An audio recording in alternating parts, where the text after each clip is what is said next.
السلام علیکم ورحمۃ اللہ وبرکاتہ۔ ناظرین، کیسے ہیں آپ حضرات؟ امید ہے کہ آپ حضرات خیریت سے ہوں گے۔ آج میں آپ حضرات کی خدمت میں ایک سبق آموز واقعہ پیش کروں گا۔ امید ہے کہ آپ حضرات بغور سماعت فرمائیں گے۔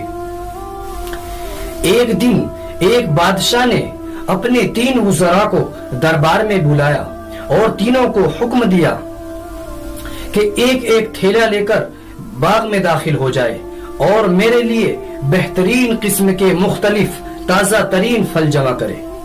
وزراء بادشاہ کی اس عجیب حکم پر حیران رہ گئے اور سوچنے لگے کہ یہ کیا مسئلہ ہے، اور تینوں ایک ایک تھیلا لے کر باغ میں داخل ہو گئے۔ پہلے وزیر نے کوشش کی کہ بادشاہ کے لیے مختلف قسم کے اچھے تازہ ترین پھلوں سے اپنا تھیلا بھر لوں۔ چنانچہ پہلے وزیر نے بہترین قسم کے تازہ پھلوں سے اپنا تھیلا بھر لیا۔ دوسرے وزیر نے سوچا کہ شاید بادشاہ کی نظر تو تھیلے بھرنے پر ہوگی، چنانچہ دوسرے وزیر نے کچے اور گلے سڑے پھلوں سے اپنا تھیلا بھر لیا۔ تیسرے وزیر نے سوچا، اس کے دل میں خیال آیا کہ بادشاہ کی نظر صرف تھیلے بھرنے پر ہوگی، یہ نہیں دیکھے گا کہ تھیلے کے اندر کیا ہے، بادشاہ اس کو دیکھے گا ہی نہیں، بادشاہ کی نظر تو تھیلے بھرنے پر ہوگی۔ چنانچہ تیسرے وزیر نے اپنے تھیلے کے اندر گھاس پھوس اور پتے بھر لیے اور محنت سے بچ گیا اور اپنا وقت بچا لیا۔ اگلے دن بادشاہ نے ان تینوں وزراء کو دربار میں حاضر ہونے کا حکم دیا۔ اگلے دن جب وہ دربار میں حاضر ہو گئے تو بادشاہ نے دوسرے وزراء سے کہا کہ ان کو ان کے تھیلے سمیت ایک دور دراز لمبی جیل میں ان کو قید کر دیا جائے۔ ان کے تھیلے بن دیکھے بادشاہ نے ان کو ایک دور دراز جیل میں قید کرنے کا حکم دے دیا۔ ان کے پاس کھانے پینے کے لیے کچھ نہیں تھا سوائے اس کے جو انہوں نے تھیلے میں جمع کیا تھا۔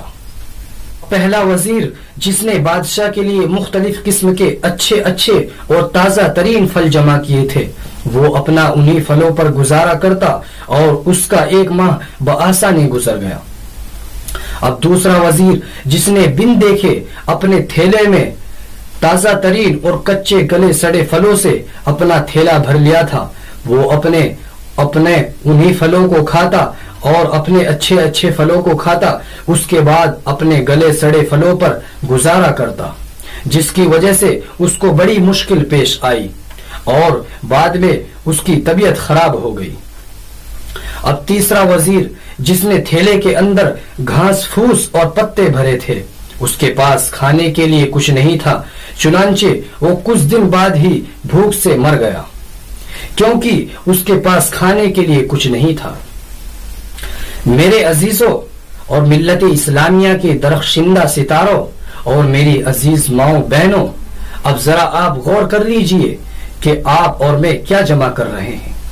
ابھی ہم اس باغ میں ہیں جہاں سے ہم مختلف قسم کے تازہ ترین اور اچھے پھل جمع کر سکتے ہیں۔ جب اللہ کا حکم صادر ہوگا تو ہمیں اس دنیا سے جانا پڑے گا اور ہمیں ایک دور دراز جیل میں یعنی قبر میں ڈال دیا جائے گا، اور اس وقت ہمارے پاس ہمارے دوست احباب، ہمارے ماں باپ اور ہمارے اساتذہ ہمارے پاس موجود نہیں ہوں گے۔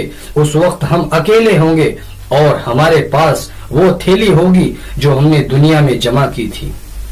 اس لیے میرے عزیزوں، آج ہمارے پاس وقت ہے، چاہے تو ہم اپنے تھیلے میں اچھے اعمال بھر لے یا خراب اعمال سے اپنا تھیلا بھر لے۔